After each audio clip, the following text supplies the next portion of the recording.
up, Outer Banks? Here we are with a brand new episode of OBXE TV. Here with a very special guest, Courtney Gallop.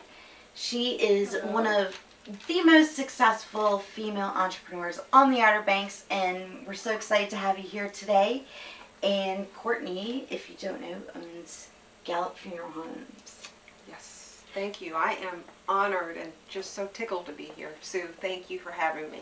Awesome. So, where did you come from and what brought you to the Outer Banks? Okay, well, I've got deep roots here. My grandmother and mother have roots in Manio, Scarborough, and my dad's background was from Harbinger. Mm-hmm. So they were raised in this area in the 50s. They moved up to upstate New York for more opportunities. Whereabouts? I'm from Rochester. Okay, I grew up in Saratoga. I was like, oh my gosh. Oh yeah, I can hear it.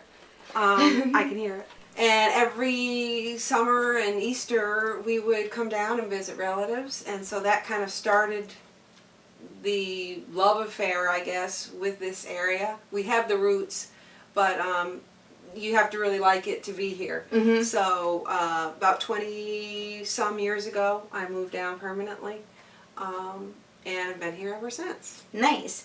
So, obviously, you moved to get away from the cold, like I did probably, but did you know exactly what you're going to be doing when you moved here? Yes, and no one ever believes this. When we would come down on vacation, because I've always had a fascination with the funeral business from a very young age. Science geek, loved all that, and had an early fascination with the funeral business. I knew that there was only one funeral home here, and that the market was ready even years ago for another provider. Just being little, always aware of it. I think in high school I investigated doing a little internship or doing something with that. But from a very young age, always aware there was only one funeral home here, and from a very young age I was determined to come in and break it up and break the monopoly. That is awesome. So, do you come at that from more of like a science point of view, or are you just like more of like a business?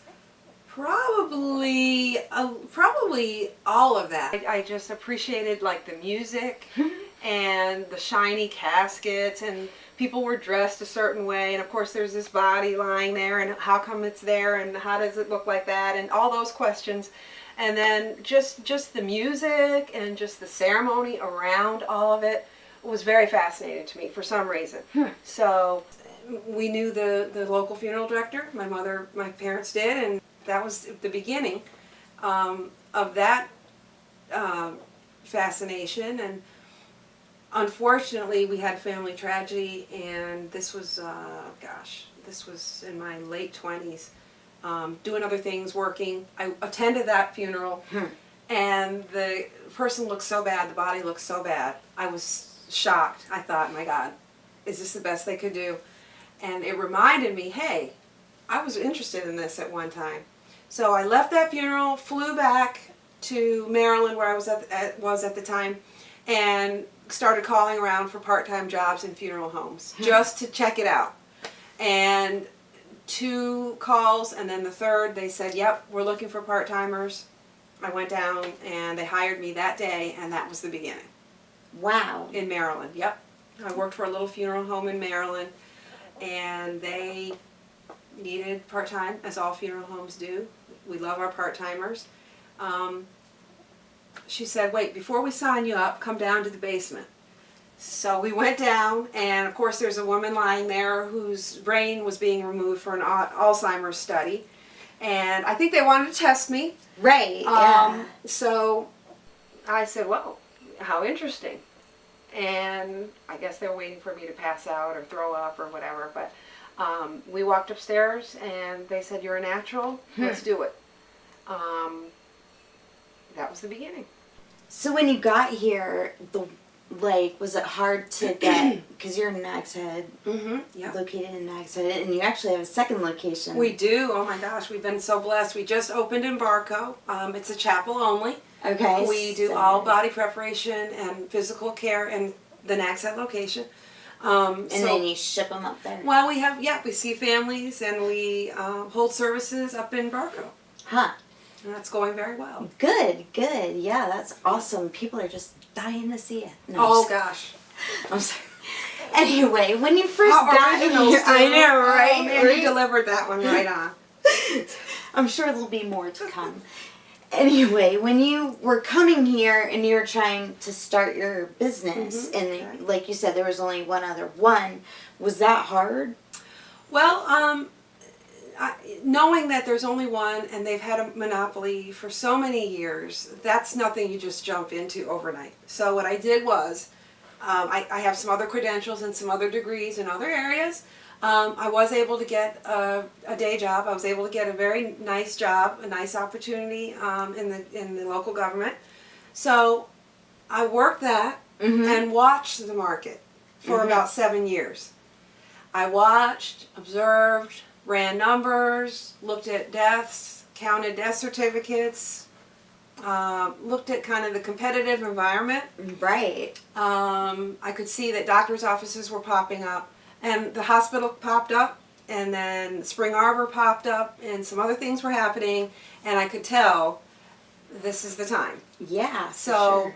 I transitioned out of that position and over a few years, and I would collect things. I would collect office equipment and collect supplies and I got my license transferred over to North Carolina, and I would just kind of work along on things and watch until I knew it was time.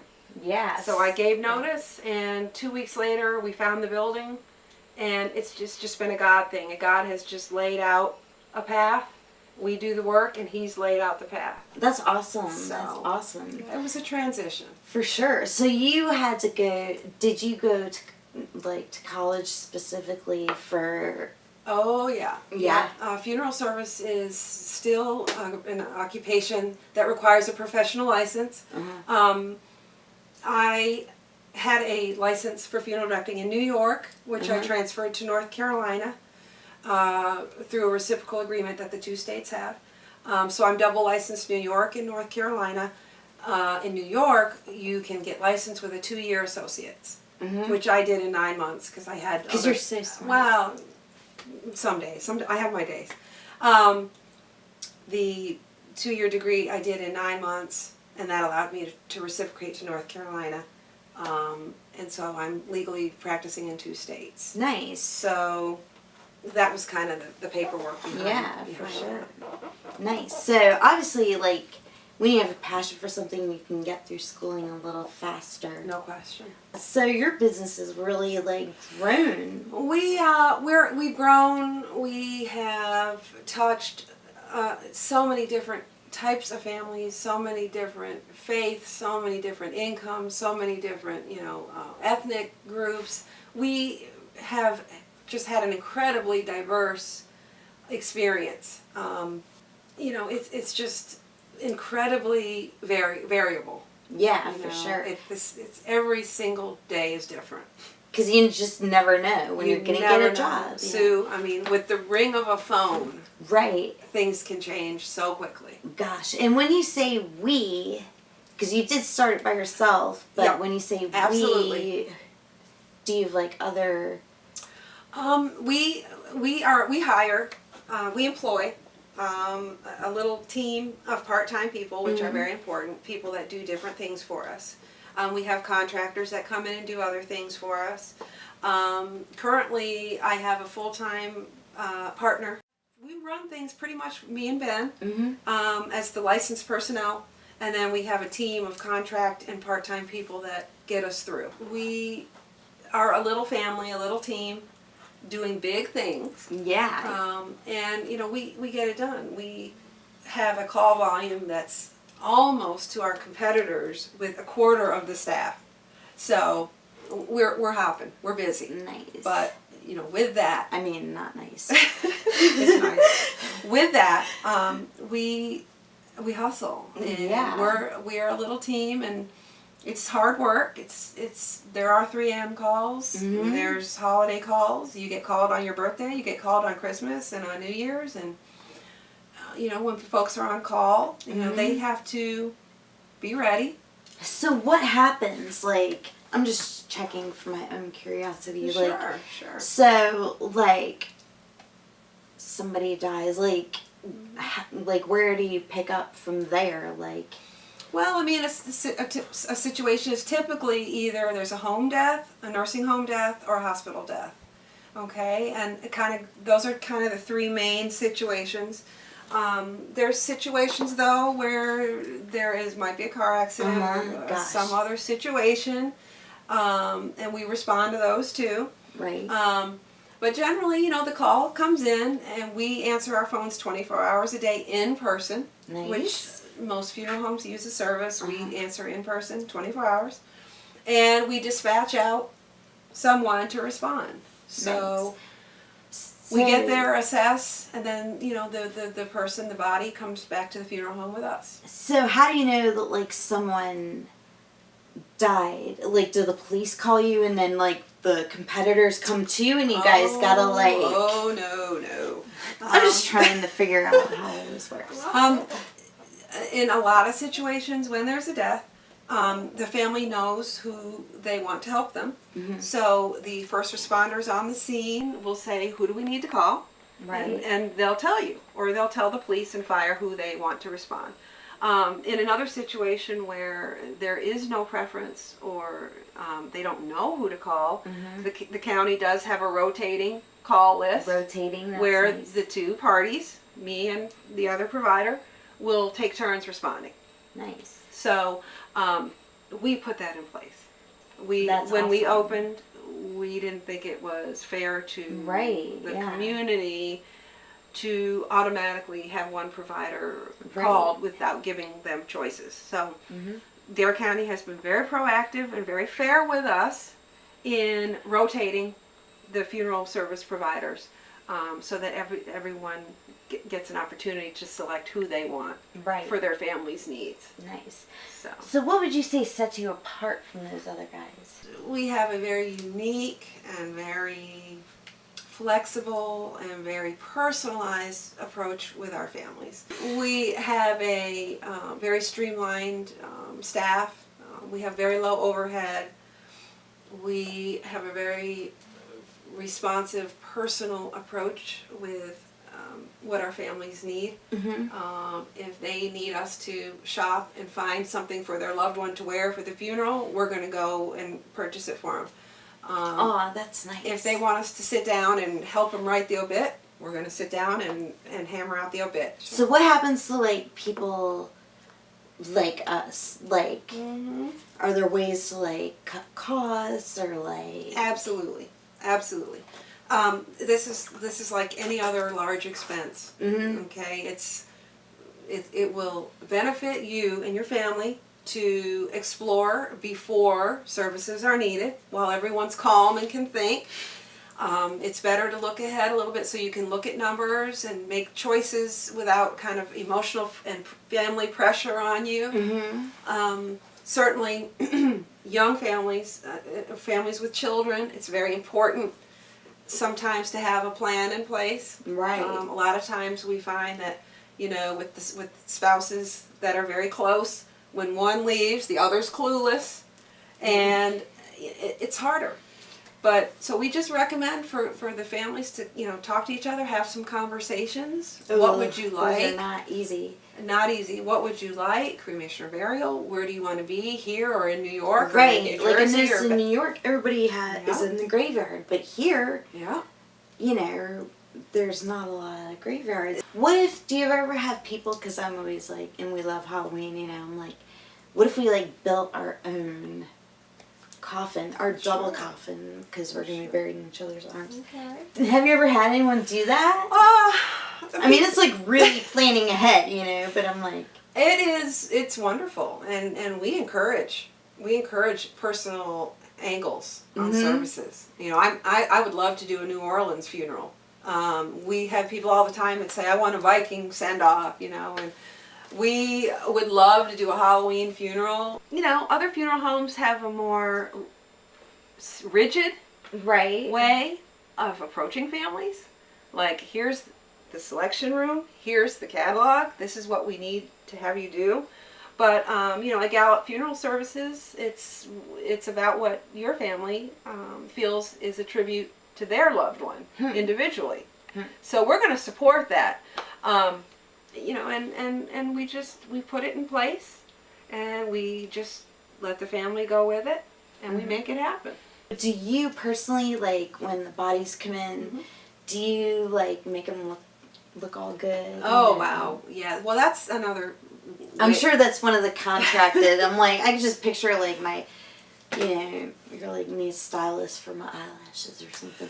Well, we, as a woman, funeral director, that's something that sets us apart from the guys. I have to agree. We do have a little more sensitivity, or we have a little more artistic feel, we feel, with those presentation issues. Kind of the male-dominated funeral homes, their work kind of has a sameness. It has a uniformity. Right. The women kind of all look the same. Right. And the men are like all in a suit. All have the same haircut and somebody might want to be buried in his the same Halloween suit T-shirt. Right. And so people come in thinking they have to do it a certain way. Right. And when they sit down with us, they realize right away that it's going to be about what is appropriate and what feels good for your family. And your loved one. So, we work with that. I do the physical preparation myself. I am a licensed embalmer in North Carolina. Not every funeral home has a licensed embalmer on staff, which means it's contracted out. So we get involved at all the levels, from that level of preparation all the way to just a very simple ID time where a family just comes in and spends a few last minutes. Every embalmer has their own touch and their own kind of style. Right. So most people can immediately tell my work, and that's pretty awesome. That is one area where we excel. And no women leave my funeral home without earrings. Nice. So you know that. That's awesome. So we do great with everyone. We are, comfortable with all racial and ethnic families. We just make it happen. And when we have a situation where we need a little extra help or a little extra cosmetic touch, hair dye or special haircuts or certain makeup effects, we have people we can call. So if someone's going to be cremated, do you still do up the body first before then, or? There's so many choices, Sue, and we encourage that. I mean, we have a lot of cremation families that will say, well, they're being cremated and they feel like they're limited. But we tell them, do you want your grandmother to be embalmed? Do you want her to be dressed? Do you want her to be laid out? Do you want a viewing? Do you want a church service? You can do all of that still within the cremation framework. So, there's what we do a lot of educating.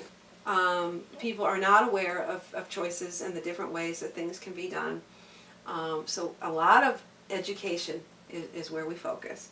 And we lay out options, and whatever's appropriate is what we put together. But yes, to answer your question, cremation families can have anything that a burial family can have, just no burial and no cemetery and no casket. Maybe I could be like sprinkled along the parade route or something.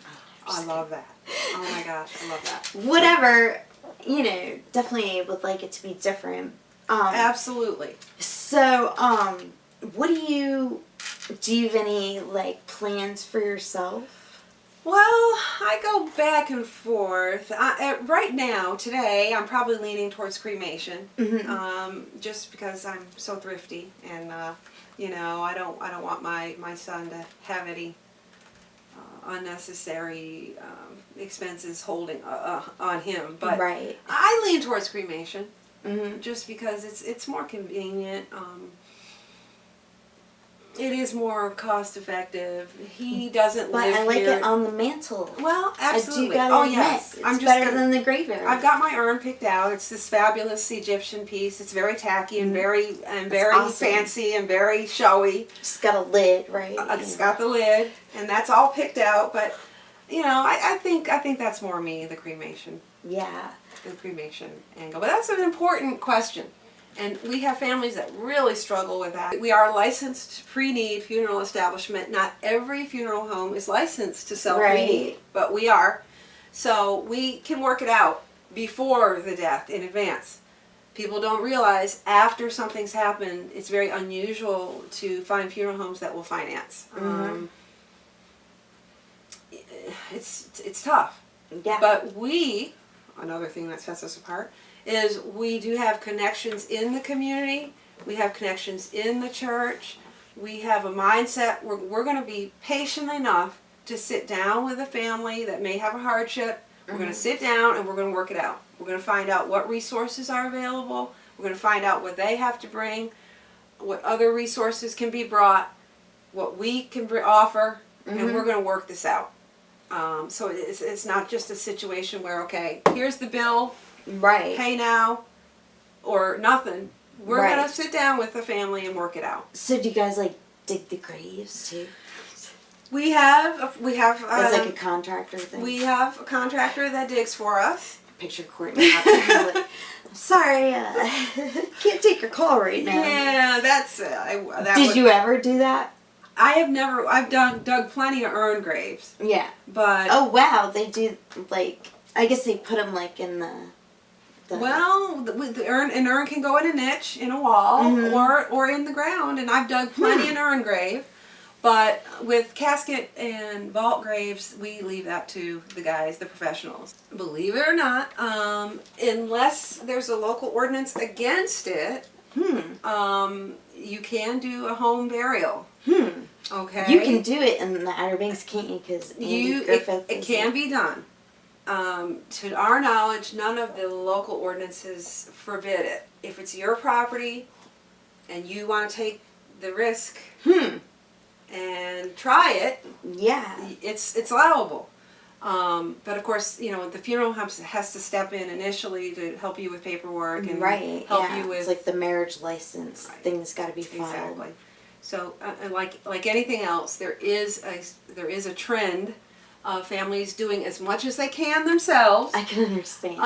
But at this point, a professional director needs to step in, for the initial care of the remains. What do you do for fun? Like on your day off, what are your fun things to do? Believe it or not, funeral directors, we're in a kind of a somber, serious profession. Like a doctor or a minister. We have that side to us, but we actually love a break from it. Yeah, I bet. Absolutely. So, we love to eat out, try the new restaurants. I love to SUP, paddleboard. I'm a runner, for many years. Nice. I knit. I paint. Wow, that's awesome. I love to read. I travel when I can. I love my dogs, and a lot of it is just kind of working in downtime when the phones aren't busy. Right. Well, It's very hard to travel in the funeral industry. I'll bet. So you just try and do the staycation thing, and you kind of, make it work locally. Right. Yeah. Well, I know 4 years ago, we found out more about you with our parade and when you offered to bring the haunted hearse, which was awesome, and you've been there every year, and also our costume contest winners, and I like that like you take like a lighter approach. Like Matt said, he remembers when you'd be like handing out black balloons to kids, and well, I mean, again, we are different in that respect because we're very proud of what we do. Yeah. We're proud of the information that we give. We're proud of our industry, and we're different in that we're out in the community. We're very visible. We're out developing relationships with the nonprofits, with the churches, with families, with the civic groups, and we are very visible, and we love a good cause. We love anyone that's starting something new, anyone that's working on something. We love the underdog. You know, Yeah. we're there for anyone who's working hard and Yeah. committed to something and is trying something new that we think is going to benefit the community. We're 100% totally going to try and support it. For sure. We love Girl Scouts and Boy Scouts. And you also love horror. We love sci-fi horror. And now that's becoming like more acceptable, you know, like with The Walking Dead, you know, like Absolutely. our kid, when it comes to like, you know, genders or races, he's like, there's white people, black people, zombies. You know what I mean? Sure, like it's just sure. like more commonly accepted. That's wonderful to hear. My son is 23, and as he was growing up, there was much less, much less racial issue. Right. But I can tell you, I'm a minority businesswoman Mm-hmm. and a female minority businesswoman, and that definitely was. There's some obstacles there. Yeah, Even for sure. even in today's modern times, Mm-hmm. that's a challenge. Now we have not let that stop us or deter us. No, like you're huge. You're like probably one of the most successful female entrepreneurs on the entire Outer Banks. It's been a challenge, when you bring something new to the community Yeah. and you look different Mm-hmm. and you're from a different part of the country, you know the challenges. But we have wholeheartedly, 99%, been completely embraced and accepted in this community. Do you have like bumper stickers in case like I get in a car accident, like?